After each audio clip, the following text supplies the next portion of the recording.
नमस्कार दोस्तों, दास्तान ज़िंदगी चैनल में आपका स्वागत है। हमारी आज की कहानी है कर्मों का फल।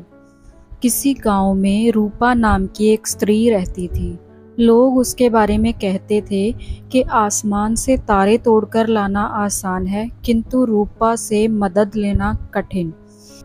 कोई भूखा उसके घर आता तो वह उसे डांटकर भगा देती।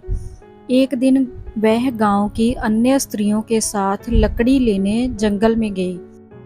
उसके साथ गई रैजा के कंडे भाव लकड़ी रखने के लिए रिंगाल से बनी हुई एक डोरी अचानक टूट गई। रूपा अपने साथ बबले से बनी हुई डोरी लेकर गई थी। रैजा ने रूपा से वह डोरी मांगी। रूपा उसे डोरी देने को तैयार नहीं हुई। उसने रूपा से कहा, बहन, इस समय मुझे बबले की डोरी दे दो। कभी तुझ पर संकट आएगा तो मैं भी तेरी सहायता करूंगी। रूपा रैजा की बातों में आ गई। उसने ना चाहते हुए भी वह डोरी रैजा को दे दी। वह उसके जीवन का पहला पुण्य कार्य था। समय बीतता गया। एक दिन रूपा अचानक बीमार पड़ गई। वह बेहोश हो गई। उसका सूक्ष्म शरीर यमलोक चला गया। यमलोक में उसे बहुत भूख लगी थी। उसने देखा कि एक जगह पर कुछ लोग स्वादिष्ट खाना खा रहे थे। उसने खाना बांटने वाले लोगों से खाना मांगा। वह बोले, तुम्हें खाना देने के लिए यमराज ने मना कर रखा है। रात हो गई। वहाँ बहुत ठंड थी।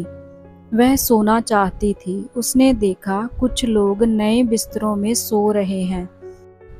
वह बिस्तर की व्यवस्था करने वाले आदमी के पास जाकर बोलती है, मुझे नींद आ रही है, मेरे लिए सोने की व्यवस्था कर दो। वह बोला, तुम यहाँ पर सो जाओ। जमीन की ओर संकेत करते हुए उसने रूपा से बोला, मेरे लिए चारपाई और रजाई गद्दे कहाँ हैं? तुम्हें चारपाई रजाई गद्दे देने के लिए महाराज ने मना कर रखा है। रूपा की बात को सुनकर वह आदमी बोला। रूपा यमलोक के राजा यमराज के पास चली गई। महाराज, मुझे आपके लोग ना तो खाने के लिए भोजन दे रहे हैं और ना ही सोने के लिए बिस्तर। ऐसा क्यों? रूपा सूक्ष्म शरीर में महाराज से बोली, रूपा, यह लो तुम्हारे खाने पीने और सोने का सामान। यह कहकर यमराज ने रूपा को बबले की डोरी दे दी। बबले की डोरी को देखकर रूपा को अपने गांव के जंगल की बात याद आ गई। उसे याद आया कि जंगल में लकड़ी लेने जाते समय उसने रैजा के कंडे की डोरी टूटने पर उसे बबले की डोरी दी थी।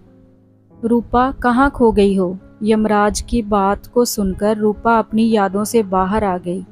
महाराज, बबले की डोरी, खाने पीने और सोने का सामान। रूपा ने आश्चर्य प्रकट किया। रूपा यमलोक में आए शरीरों को जो कुछ भी मिलता है वह धरती में उनके द्वारा किए गए कर्मों के अनुसार ही मिलता है। महाराज, कैसे?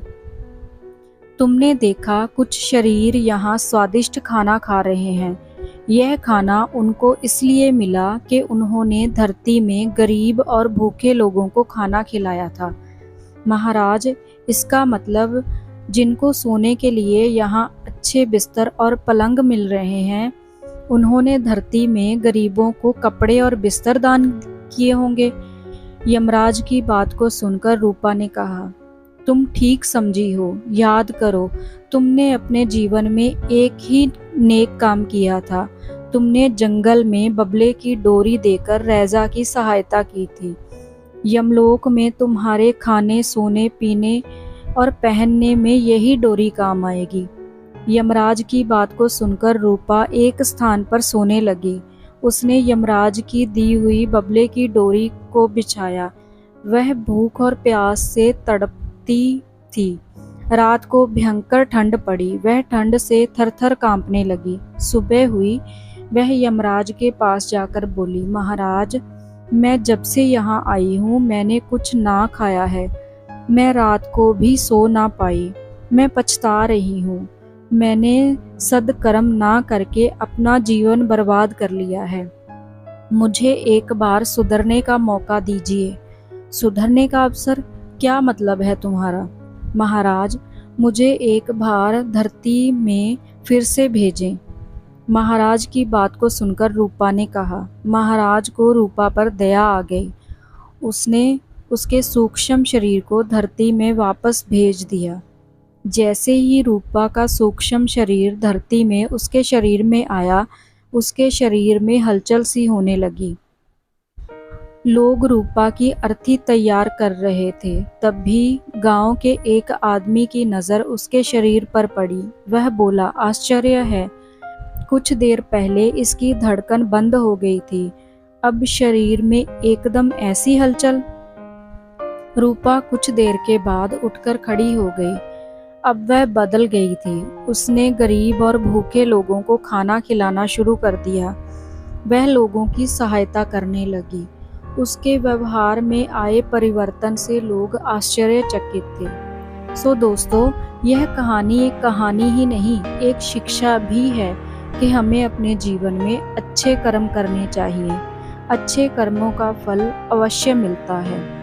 ऐसी और कहानियाँ देखने और सुनने के लिए चैनल को लाइक, सब्सक्राइब और शेयर करें। Thanks for watching.